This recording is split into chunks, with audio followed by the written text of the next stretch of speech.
This is Andy Pearl for Boxing Social in association with Betfred, and I'm delighted to be joined by legendary promoter Bob Arum out here in his offices in Las Vegas. Bob, how are you? Very good, very good. Glad you're in Las Vegas enjoying the beautiful weather. You know, it's not always beautiful here. Sometimes you can't even walk outside because it's so warm, but the weather is beautiful now.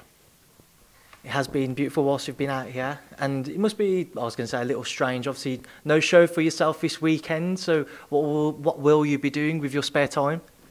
Well, obviously, there's a big fight coming up on Saturday, you know, and I'm sort of interested in that fight because for once I'll be rooting for Wilder to win so that we can get on with the Tyson Fury fight, which is a huge fight, but it's Wilder has a tough opponent in Ortiz who really can bang.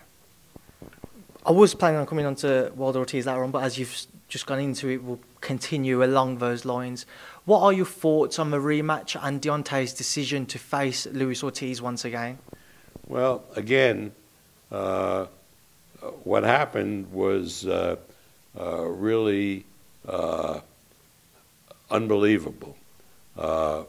You know, it started with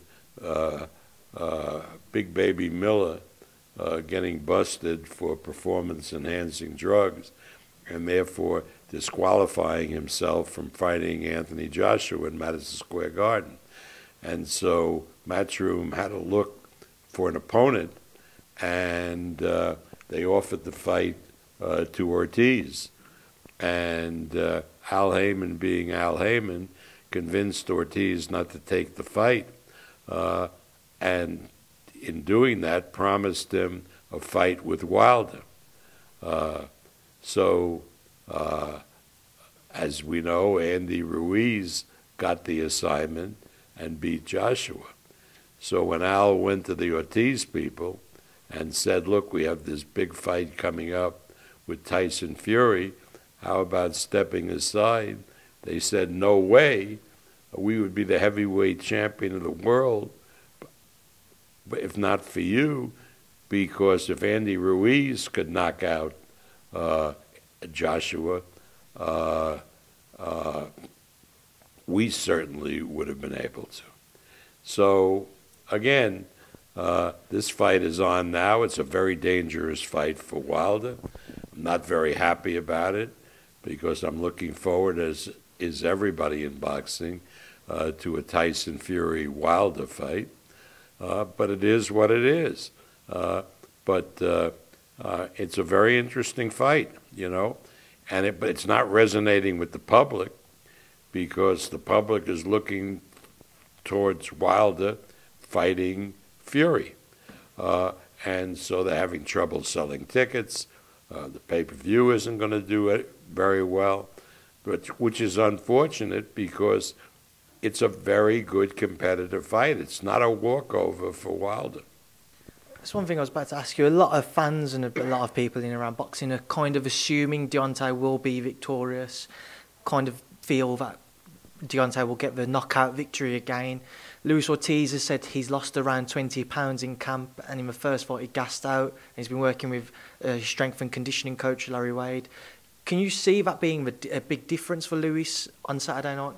Well, one doesn't know, and remember, particularly with a fighter of the advanced age of Ortiz.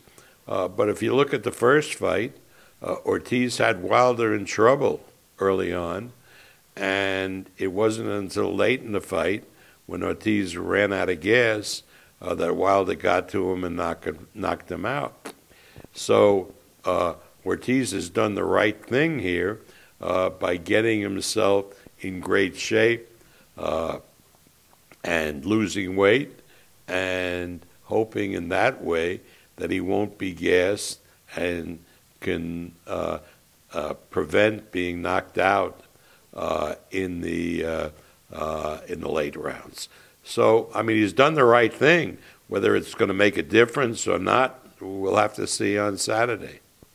So I obviously know you're rooting for Deontay Wilder because you want that Fury rematch, but how do you see the Wilder-Ortiz fight playing out on Saturday night?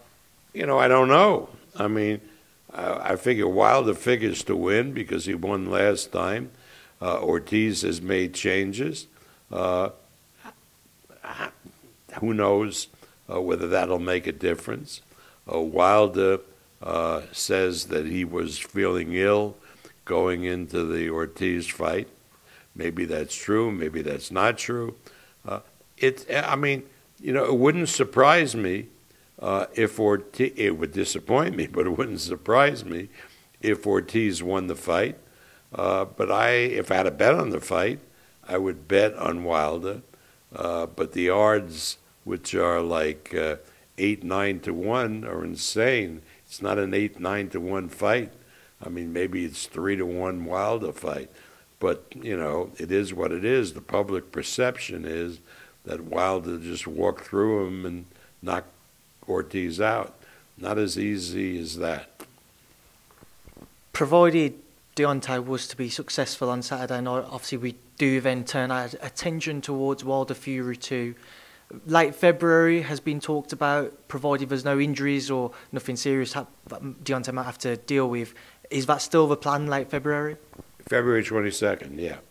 We have the building, MGM, on hold, and we're all geared up for the contest to take place on that date. But, you can't really make plans until you see what happens this Saturday. So we'll have to see. But, we have the advertising all laid out.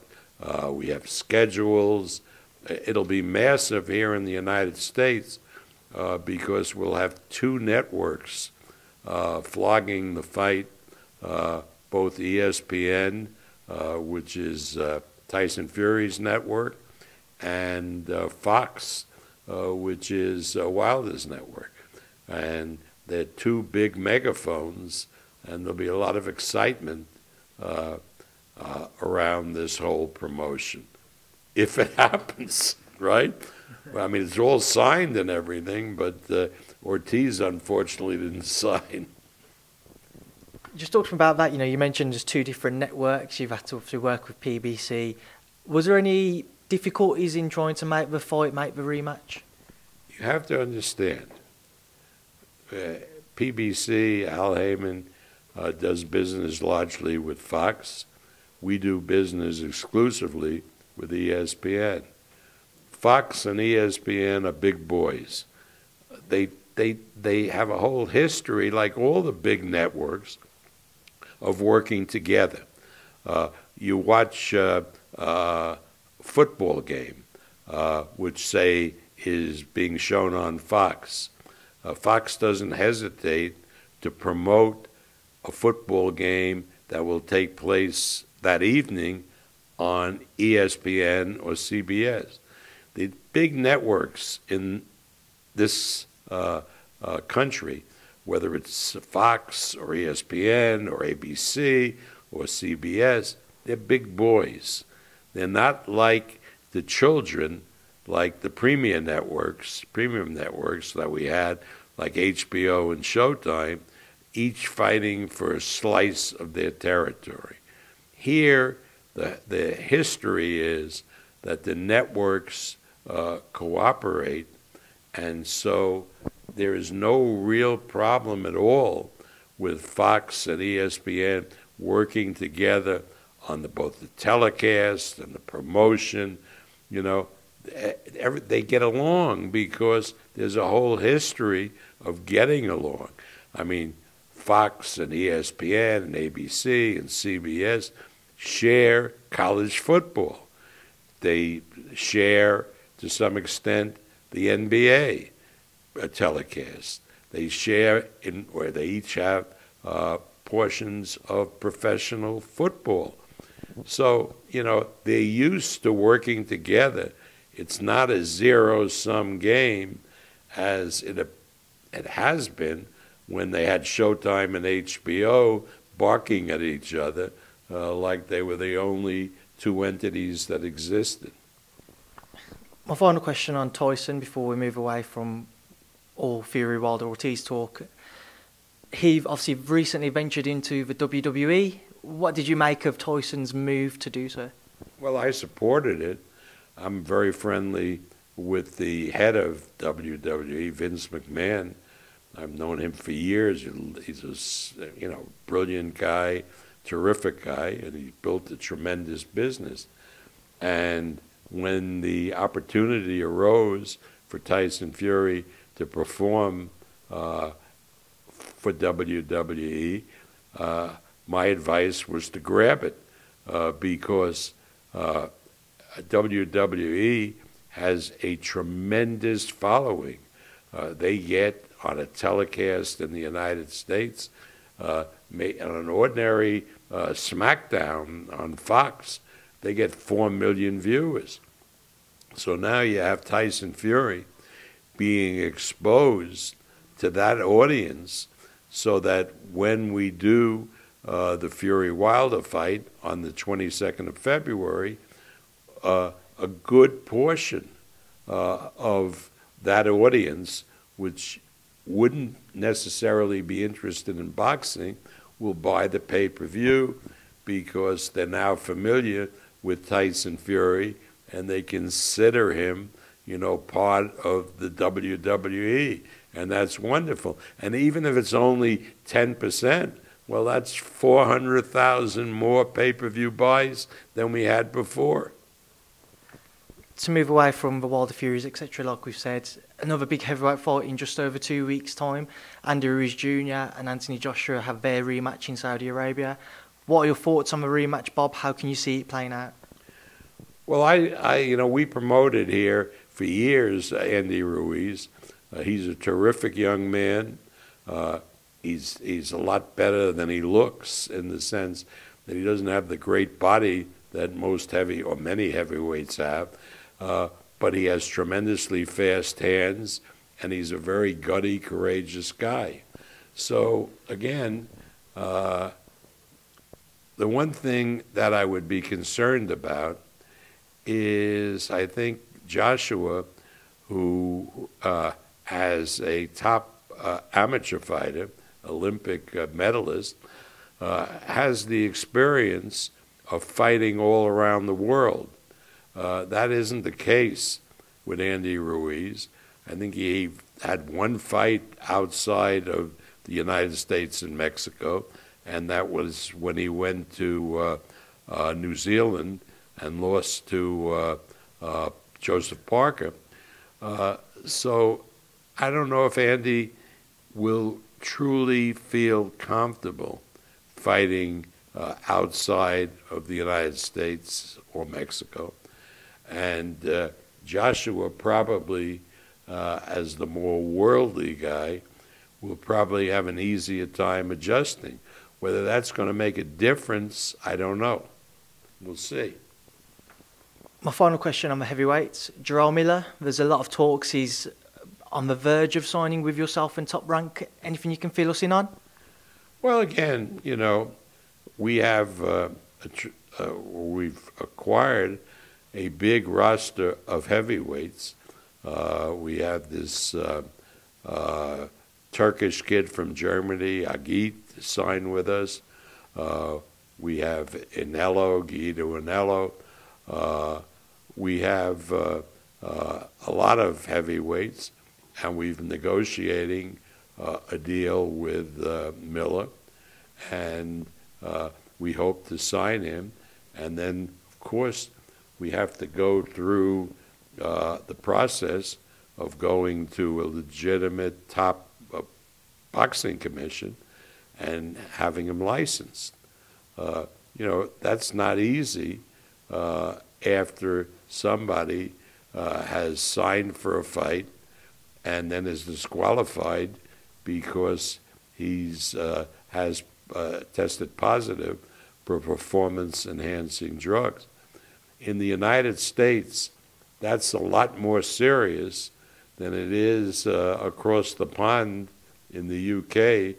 I mean, because Dylan White, who apparently tested positive, I understand is on the Joshua Ruiz card. And I think that's disgraceful. That really is disgraceful. You know, I mean, if we're going to talk about testing in boxing, and you got to do it because it's the health and safety of the fighter, the opponent who's clean, the guy who is drugged up, you've got to really enforce the laws. I mean, you know, this is not Russia where, you know, half the athletes are on drugs and they phony the tests. This is, you know, the Western world. And if we're going to be serious about this whole business with testing athletes, we've got to really be realistically serious about it. We can't screw around for the benefit of a promoter, a benefit of business. I mean, the law is the law, the rules are the rules, and they're good rules because they protect the fighter and they give the public an honest type of competition. Just to move away from the heavyweights, next weekend, like I say, you've got another show. Carl Frampton makes his return. How excited you to see him back in the ring, moving up to super featherweight? I love Carl. He's a tremendous kid. He really is a nice person, and I wish him well. He's in a tough fight with McCreary, and I promised him that if he's successful, we'll make available our WBO 130-pound champion Jamel Herring to fight him. And, you know, looking forward, I would like nothing better than to have Herring go over to Belfast this spring and fight Carl. You know, Carl told me just this Monday at a press luncheon, or maybe it was last Monday, I keep getting confused, that his dream is to win a world title in yet another division, be the third world title in 3 different divisions. And so he is looking forward to winning on Saturday, next Saturday, and then fighting Herring for the 130-pound title. You know, I wish him luck. Herring is a very good fighter. You know, he stands for a lot. He had, as a Marine, U.S. Marine, he had 2 tours of duty in Iraq. You know, and he is a hero because he saw, you know, serious combat on each of those tours.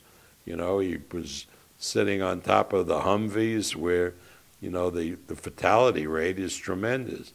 So he's not afraid of anything, and he certainly wouldn't be afraid of going to Belfast and facing the hometown guy, Carl Frampton.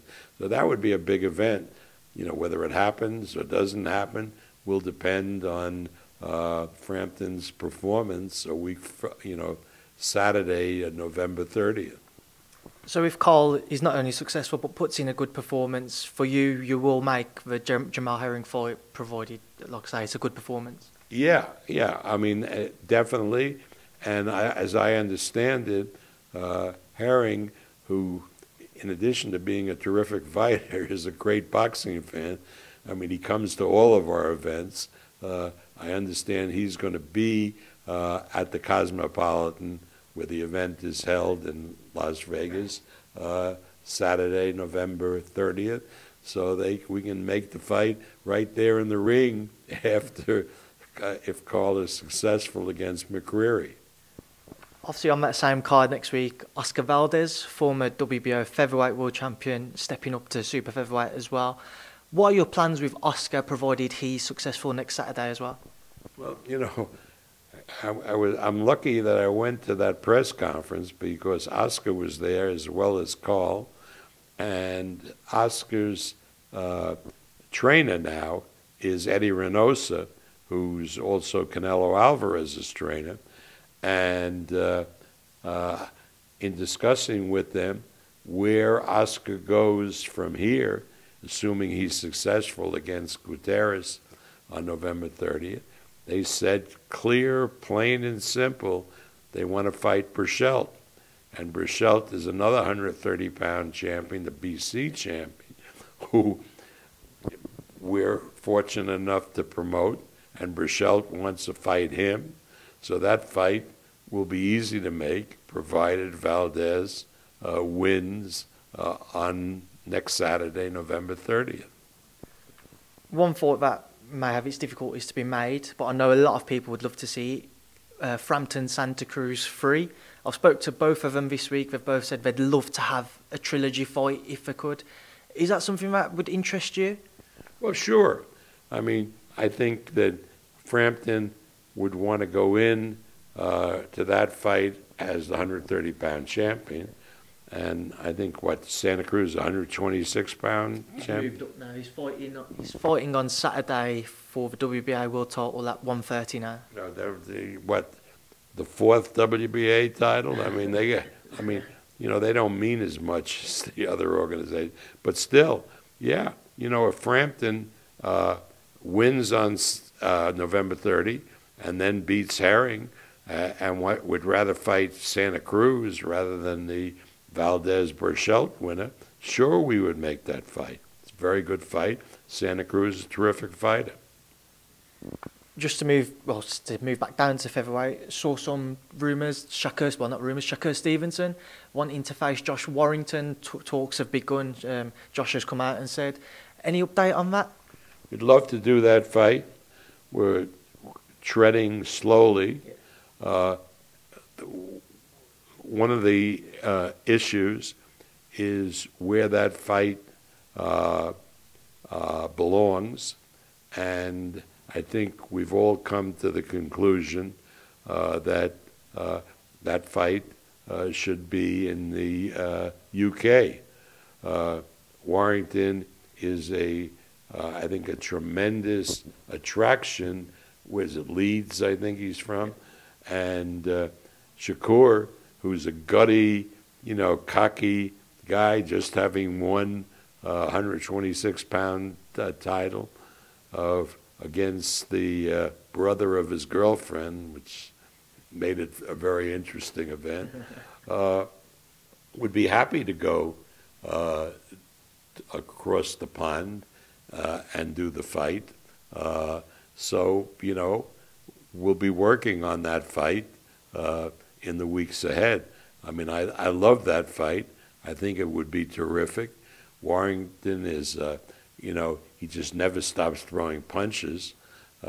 So he's, really interesting in that regard.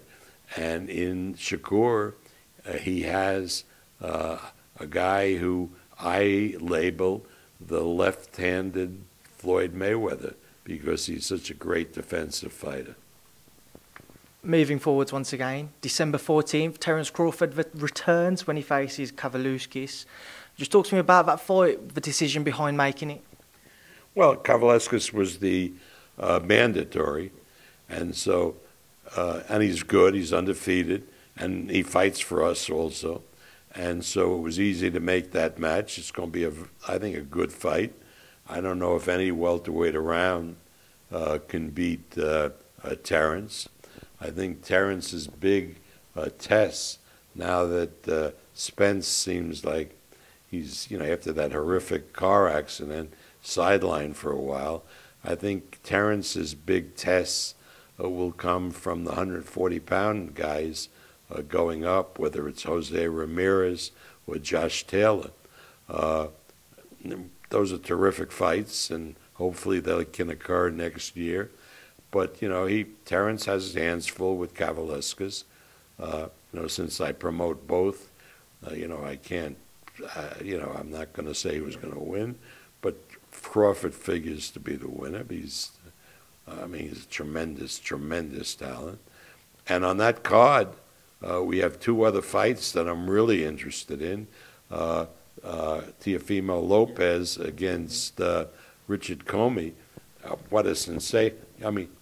I look at how good a fight is, not necessarily because a matchmaker tells me the fight is good or somebody says they want to see the fight, I want to see what the bookmakers think of that fight, and that is a dead even 50-50 fight. Dead even. Whoever, 50-50 fight. You don't get that often at the top level. So I think that's going to be a great, great fight for the fans. And then Mick Conlan is on that card, and he's fighting the guy who stole the decision from him with the help of Vladimir Putin in the Olympics in Rio. And I see that the Olympic committee has said that no officials, boxing officials, from the Rio Olympics will be allowed to officiate the Olympics, boxing part of the Olympics in Japan. And that's very, very good, because I think there was a lot of funny stuff going on in Rio. You just touched on Comey Lopez. To stick with the lightweight division, Vasyl Lomachenko, recently awarded the franchise title. What are your thoughts on this new belt? There are certain fighters who have a reputation for fighting the toughest guys and the best guys. And they are elite fighters. And to burden them with nonsense mandatories is, I think, an imposition and not good for the sport. So I commend the WBC and Mauricio Sulaiman in making Canelo Alvarez a franchise champion, and now Vasyl Lomachenko. I think it's a good thing. I mean, if Lomachenko was feasting on pushovers, it would be one thing. But the only pushover that he's had, really, since he's been lightweight champion, is because he was made to do a mandatory with that English guy, Crowler, yeah. I mean, that wasn't a fight. That was an execution. Now, when he didn't have to fight a mandatory, when he fought Campbell for the vacant WBC title, that was a good, competitive, interesting fight. Luke Campbell is a terrific fighter. So a guy like Lomachenko has Canelo Alvarez deserves that tag because they only fight the best. There's a lot of talk, especially over social media and by other promoters, about how can someone become undisputed champion with a franchise title. Do you believe it's still possible to become the undisputed champion? I know that's Vasyl's aim with the franchise title, or does he need to hold the regular, normal WBC world title? I'm happy with the franchise title. He'll be the undisputed champion because if he beats the winner of Comey Lopez, because I will designate him as the undisputed champion, and I couldn't care less if anybody else has a different view, because I look at it in my own view as nonsense. I mean, one of the things that has hurt the sport is making elite fighters fight mandatory fights against guys who don't deserve to be in the same ring as he does because of the politics of the thing, and also because of how promoters manipulate somebody to be a mandatory challenger. I don't think that's good for the sport. It makes for mismatches, right? I mean, take Crawford against Kavaliauskas. Kavaliauskas is a good fighter, okay, but, you know, what's the odds on the fight? You always got to look at what the bookmakers say. It's 9-1. Well, 9-1 is not a competitive fight. Why should people care unless they can bet on it? You know, I think it's in your football, soccer, and our professional football, the reason people watch it the way they do is because they bet on it. How can you bet on a 10-1 fight?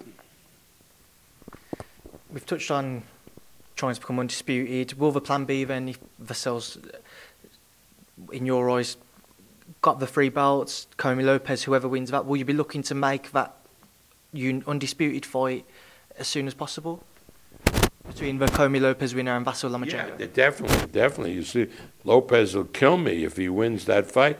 That's what he wants. He told me he's not going to fight anybody unless he can fight Lomachenko. And Lomachenko wants to fight him or Comey, whoever wins that fight, 50-50 fight. You're damn right I'm going to make that fight as early as March or April of 2020. Another name that's creeped up, Gervonta Davis. He's moved up to lightweight now. He said he wants to face Lomachenko. Is there any possibilities in your eyes that could happen? Well, I'm not interested in what Gervonta Davis says, who he wants to fight. When Floyd Mayweather, who's his promoter and is an astute boxing guy, feels that Gervonta Davis is ready for Lomachenko, we'd make that fight in a minute. I mean, Gervonta Davis, I think, is a major talent, would give Lomachenko a good fight, but Floyd Mayweather, who is his promoter, and he's lucky he has an expert boxing guy like Mayweather with him, when he says Gervonta Davis is ready, we'll sit down and make the match. Really, Lomachenko would love to fight Gervonta Davis. But again, Floyd will tell us when Davis is ready for that fight. Just on Floyd, last night on Instagram he put a post out saying he's returning in 2020 to the boxing ring, before Dana White also put a similar post out saying they'll be working together. Your thoughts, if it is true, would you like to see Floyd return? Are you interested in it? I'm not really interested in Floyd as a boxer. He'll probably end up fighting one of the MMA guys in what turned out, and you could have predicted, was the farce when he fought, what's the name, the Irish guy, Conor McGregor, yeah. And finally, you've recently signed Inoue. A lot of excitement around him, another one who many consider to be in their top 10 rankings. What is the plan with Inoue? Inoue is a fantastic talent. He is a great fighter. They call him the monster for a reason.